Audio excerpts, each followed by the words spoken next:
बालक जिसका पिता था नहीं, बालक करीबन ऐसा 5 वर्ष का होगा,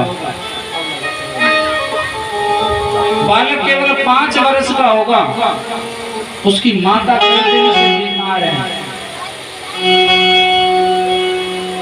और 5 दिन से बीमार है। घर में कुछ खाने को नहीं है, एक दाना तक। पिता है नहीं, माता कुछ काम करके घर का खर्चा चलाती थी। एक दिन बालक गया कि चलो गांव से बाहर चलते, कोई फल वगैरह मिल जाए जिससे माँ को ला करके दे दो, कम से कम उससे जल तो पी लेंगे, बीमार है, शरीर साथ नहीं दे रहा। कहते हैं वो बालक एक दिन घर से बाहर निकल जाता है कि कुछ मिल जाए, जंगल में कुछ फल मिल जाए।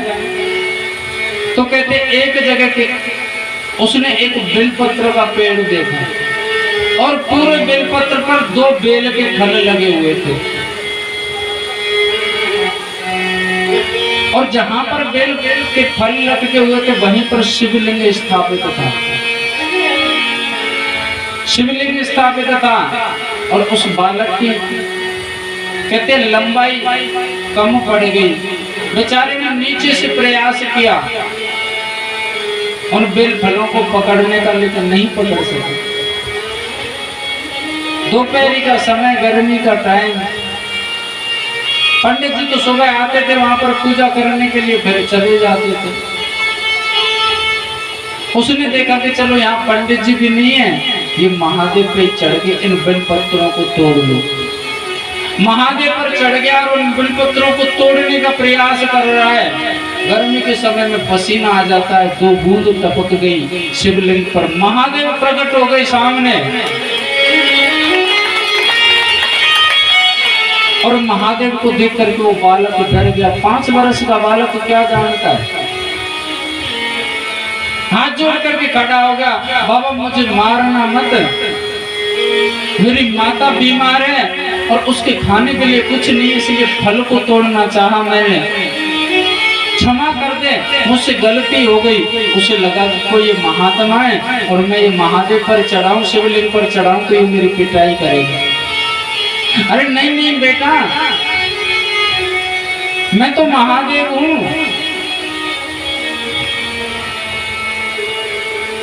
आप मुझे पीटना मत। बोले पीटने नहीं, बता तुझे क्या चाहिए, तुझे क्या चाहिए, मैं महादेव हूँ और कोई भी अगर मुझसे कुछ मांगता है मैं उसे दे देता हूँ। बोले सच बताओ, आप दोगे, पीटोगे नहीं? बोले नहीं मारूंगा। बता क्या चाहिए? बोले ये 2 बेल फल लटक रहे ना, इनको तोड़ करके दे दो। महादेव ने वे बेल फल तोड़ करके दिए और तुझे कुछ वरदान मांगना पड़ेगा। आप कहते हो कि महादेव हो, लेकिन मुझे लगते नहीं हो आप महादेव। तू वरदान तो मांग कुछ, अगर तुझे ना मिले तो कहना। बोले अगर आप वाकई में महादेव हो तो आपसे एक चीज मांगूंगा। मेरी माता मुझे बचपन से कहती है कि तेरे मामा तेरे घर आएंगे और जिस दिन घर आएंगे तेरे लिए बहुत सारे खिलौने लाएंगे, मिठाई लाएंगे, कपड़े लेकर के आएंगे। और सत्यता ये थी कि उस बालक का मामा भी नहीं था, लेकिन बचपन से गरीब बालक था, किसी चीज की जिद करता था तो माँ कहती थी तेरे मामा आएंगे, वो लेकर के आएंगे। उस दिन से उसने आस लगा रखी है कि जिस दिन मामा आएंगे उसी दिन मैं अच्छे कपड़े पहनूंगा, अच्छी मिठाई खाऊंगा, अच्छे खिलौनों से खेलूंगा। आप महादेव हो तो मेरे मामा को मेरे घर भेज दो प्रातः। भोलेनाथ ने कहा ठीक है, तेरे मामा सुबह तेरे घर आ जाएंगे और जाकर के बोल देना अपने माँ को। माँ महादेव भक्त थी, उस माँ ने महादेव से कभी मांगा नहीं।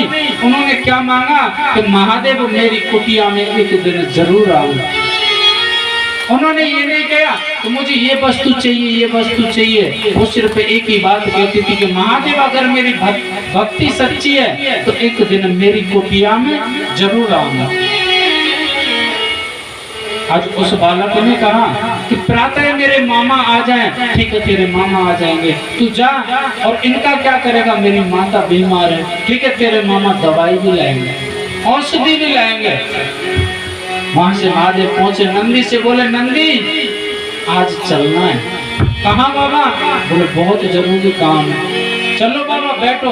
बोले ऐसे नहीं, बिल्कुल साधारण रूप में चलना है। सारा वृत्तांत बताया महादेव ने।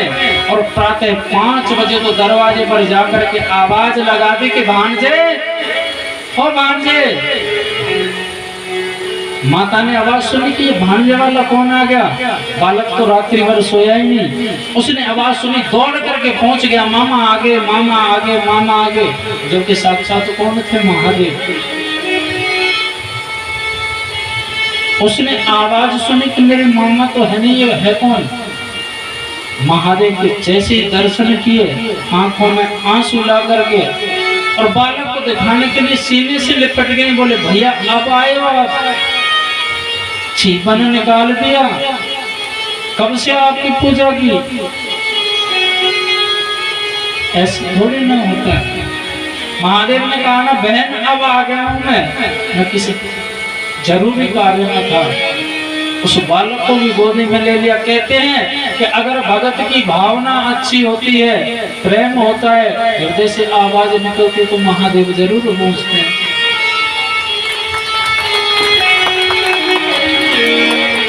उस बालक के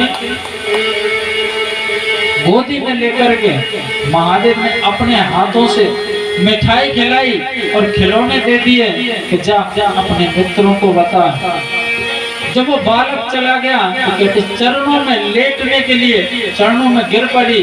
वो माता भोलेनाथ ने कहा, बोले नहीं, आज चाहे इस बालक की वजह से तेरा मेरा संबंध स्थापित हुआ है बहन भाई का, तू मन में चाहे कुछ भी माने, लेकिन आज से तू मेरे चरण स्पर्श नहीं करेगा। और तू जब बुलाएगी जब मैं आऊंगा। इसलिए कहते हैं अब वो कर माता सोचती है कि इस पुत्र के मैं चरण छू या महादेव के चरण छू, क्योंकि महादेव तो चरण छूने के लिए मना करते हैं, किसी के छू। सोनकादि ऋषियों के सूत जी कहते हैं कि जो परमात्मा से मिला है वो असली गुरु होता है। इसलिए सर्वप्रथम गुरु के चरण स्पर्श करने चाहिए। आज देखो उस बालक की चाहे अज्ञानवश वो नहीं जानता था, कम से कम उस 2 बेल फलों को तोड़ने के लिए उसने कितना परिश्रम किया। परिश्रम से पसीना आया और पसीने की बूंद महादेव के ऊपर चढ़ी। आज उनके मामा को लाकर के सामना खड़ा कर दिया और महादेव साक्षात बन करके आए। मामा बोलिए भक्त वत्सल भगवान की।